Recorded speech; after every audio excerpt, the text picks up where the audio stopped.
Le seul vrai voyage que j'ai fait avant de me lancer en tant que digital nomade, c'était le Costa Rica. Costa Rica-Panama. J'étais parti tout seul pendant un mois là-bas.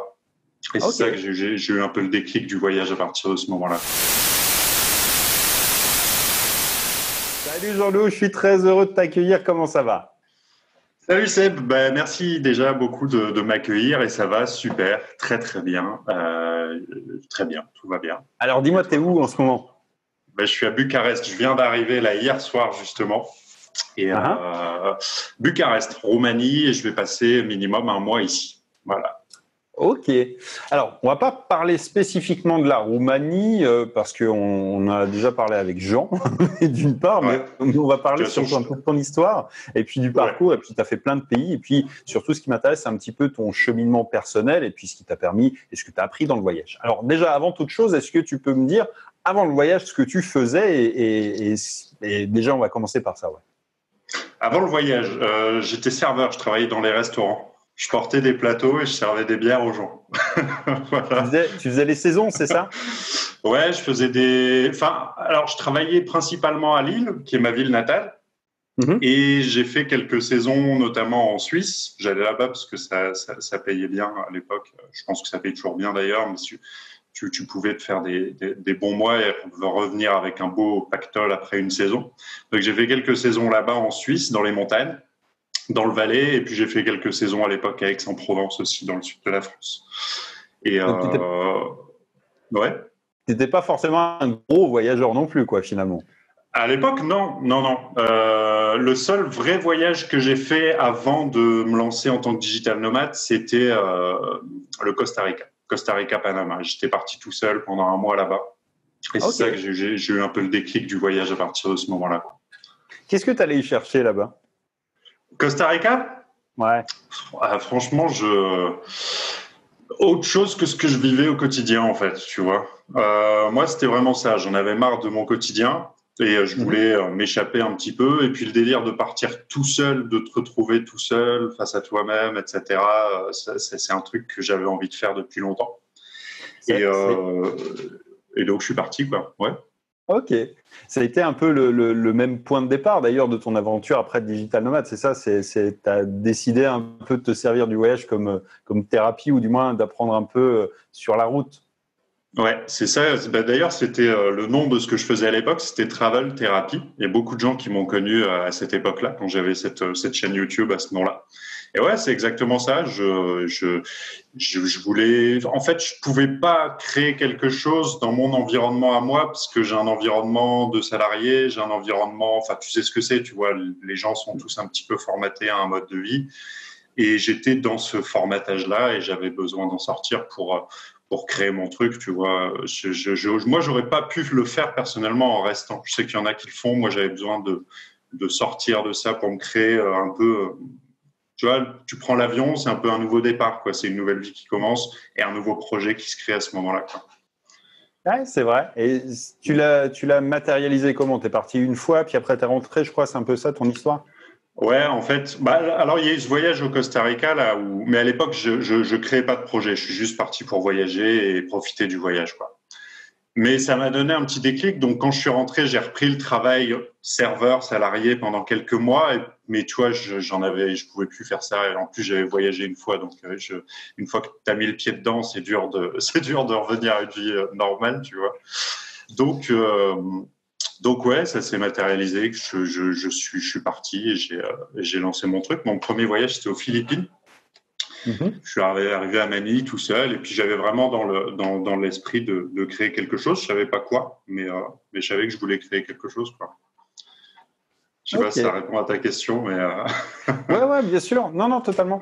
ouais. Et non, c'est intéressant en fait sur cette idée qu'on peut associer effectivement le voyage comme étant presque un nouveau départ, vraiment totalement, parce que ça te permet. Alors, il y a plusieurs typologies de gens. Tu as des gens qui partent vraiment, et c'est plus facile quand tu es jeune, effectivement, avec l'idée de brûler tes bateaux et puis de te dire, OK, j'ai plus le choix. On va parler avec Emilio notamment, qui lui a un peu eu cette idée-là en arrivant à Bangkok avec je sais plus, quelques centaines d'euros en poche, et là, tu n'as plus le choix, tu es devant le fait accompli, tu n'as même plus de quoi Ouais. rentrer chez toi. Donc, il va falloir que tu Ouais. trouves un moyen impérativement. Ça, c'est la méthode extrêmement violente. Ouais. Euh, as après des gens qui préfèrent partir une fois qu'ils ont fini de construire quelque chose. Moi, j'ai fait un peu partie de ces gens-là, mais je suis parti à d'autres époques où on ne parlait pas forcément de digital nomade non plus. Et c'est vrai qu'à l'époque, il n'y avait pas cette possibilité-là forcément non plus d'avoir du net partout. Enfin bref, en 2010, c'était autre chose que c'est maintenant. Mais moi, je suis parti en ayant déjà des business qui tournent. Et toi, tu étais plus sur un truc intermédiaire en te disant, je vais partir. Et puis, quand même, tu es revenu un peu ou un peu de aller-retour quand même au départ. En fait, moi, j'étais un petit peu dans le délire brûler ses bateaux comme Emilio, sauf que j'avais plus de cash que lui quand je suis parti. C'est-à-dire que lui est parti vraiment avec des cacahuètes. Moi, j'avais quand même, je crois, 10-12 000 balles sur un compte. Et je savais que je pouvais tenir 8-10 mois, quoi. Et finalement, ça a été, je pense, problématique dans le sens où c'est qu'au moment où j'ai dilapidé tout le pognon que j'ai commencé à vraiment me mettre à fond sur mon projet parce que j'avais pas le choix, quoi. Mais donc, effectivement, je suis parti une première fois pendant 8 mois et j'ai commencé à lancer mon activité, mais j'ai dû rentrer au bout de 8 mois parce que j'en vivais pas encore et que j'avais, tu vois, je pouvais pas continuer, quoi. Il fallait que je rentre un petit peu. Et voilà, après, je suis reparti quelques mois plus tard, quoi.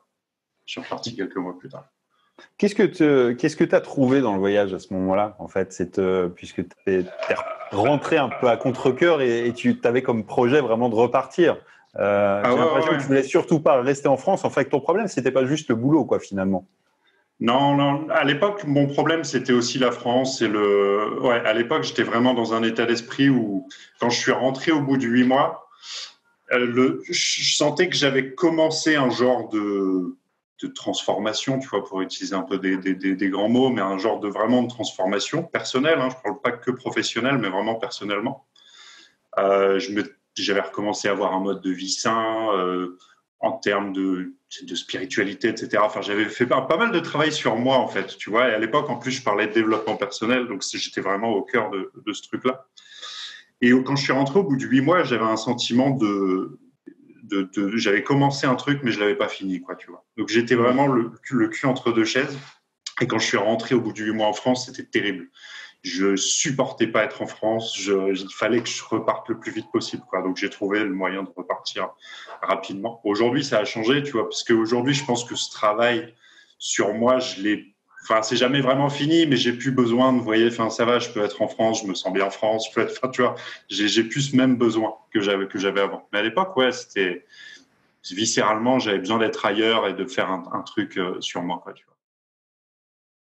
Salut, c'est Seb, j'espère que tu as aimé ce petit extrait. Si tu veux découvrir la suite de cette discussion, de cette histoire, eh bien, je t'invite à te rendre dans la description de cette vidéo pour accéder à un lien qui te permettra de découvrir ce témoignage et pas seulement celui-ci, puisque j'ai décidé pour l'occasion de faire appel à tout un tas d'expatriés, d'entrepreneurs nomades, de digital nomades, pour raconter leur parcours, leurs histoires, puisque trop souvent on me dit oui mais toi t'es parti, mais moi je suis pas comme toi, moi j'ai peut-être une femme, des enfants, une famille, bref que sais-je, et justement l'objectif c'était de te montrer que c'est possible aussi pour toi, c'est possible quand on est une jeune femme, c'est possible quand on est une moins jeune femme, c'est possible quand on est en couple, c'est possible de le faire avec des enfants, c'est possible de choisir finalement aujourd'hui cette vie de liberté, et pour en fait en avoir un meilleur aperçu, j'ai demandé à quelques amis qui sont aux quatre coins du monde de venir me raconter leurs témoignages. Il y a des gens qui sont partis en étant étudiants, qui ont utilisé un visa très spécifique. Il y a des gens qui sont partis et qui sont salariés